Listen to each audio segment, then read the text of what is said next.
Yes, the single plane. This is what people mostly get wrong about Moe's swing. Is it a single plane or a same plane? Welcome back to the channel today. I want to talk about the single plane swing and what people tend to get wrong, thinking it should be a same plane swing. This is where people really miss the boat. Single plane, and I'm going to define this for you in the terms that Moe and I talked about, in the terms that I use when I teach the swing. It's starting the club and impacting on the design of the golf club. The club has a plane. So if you look at this, this is a 7-iron. That is the way this club is designed to be struck. It's not designed to be hit like this. It's not designed to be hit like this on that plane. It is designed based on the lie angle of that club to be hit on that plane. So what I want to do is create a golf swing that returns it back to its design. Makes sense, right? I'm not going to hit a ball like this. I don't want to hit a ball like this. I want to return this club to the way it's designed.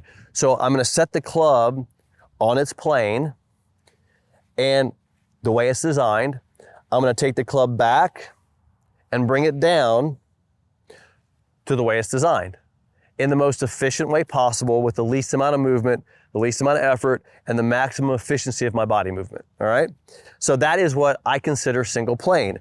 I'm starting, taking the club back and impacting, again, I'll do it again, starting, taking it back, and impacting exactly on the same plane the club's designed. Hey, if you're loving the single plane swing and you want to finally convert your complicated conventional swing to a simple single plane swing, I have something for you. I created a single plane conversion guide.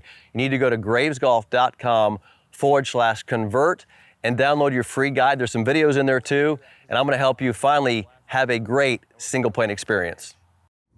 Okay, makes sense, right? Now, I'll take it one step further. Wouldn't it make sense that when I start the club, when I take it back, that my body has moved as little as possible to put the club on the way it's designed back, the way it's designed coming down, and to return it back to the way it's designed at impact. So I want the most efficient movement back and down. In other words, if I start the club the way it's designed and I take it up, that's a steep angle, right? Well, that I can't impact on that plane. I've got to somehow flatten it. If I take it back flat, I've got to steepen it because that's where the plane is. So I don't want to have to move this club around a lot of different ways. I want to make the most direct way of going from here to here to here. So my most direct path, my most efficient movement from address to back to down. Again, you're going to say, Todd, that makes sense. Now, I also want it to be natural. And this is where it gets interesting because I want to take this position, I call it a relationship. I got a club to body relationship. I want to take this relationship back and bring it down. I want to make it the most efficient motion back and down. I don't want to manipulate anything. Well, when I do that, the club goes slightly to the inside. In other words, if I draw a plane line, now we can call this whatever we want, but I'm going to draw a plane line here, and notice the club and the hands go slightly under that line. So that's because my body has quite a bit of rotation to it. Now, what you'll see on the way down is the club will get on the line on the way down and then go back to impact. Why is it on it on the way down and not on it on the way back? This is where people get confused because I have more rotation here in the backswing than I do in the downswing. It's not the same amount of rotation. In other words, my arm is in a different position here than it is here. Backswing here, downswing there. My shoulder in a different position. My rotation is different. So my body position is different. However, the club to body position is not different. In other words, look at the club in front of my body, spatially, right? The club is, again, spatially in front of my body. And then on the way down, it's spatially in front of my body. You'll notice that the club relative to the rotation of my body is staying the same.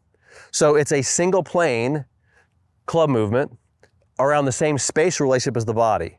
And this is where people get confused because they think, and this is incorrect thinking, that the club should go up and down on this imaginary kind of plane, but that's not the natural way the body has established its relationship to the club. So I'm going to start. I'm not thinking anything about this. I want to start, leverage, and return the club back. I don't want to go back. I don't want to try to take it back on the same plane. I want to let the club just match its design. I'm basically starting on this design, matching the design, returning to the club's design, and it looks like this. So that club goes a little bit in, comes down, impact. That's how this club is working. That's the natural motion that Moe figured out. And so the misconception here that I want you to make sure is that you're not trying to swing on a single line. It's unnatural to do that.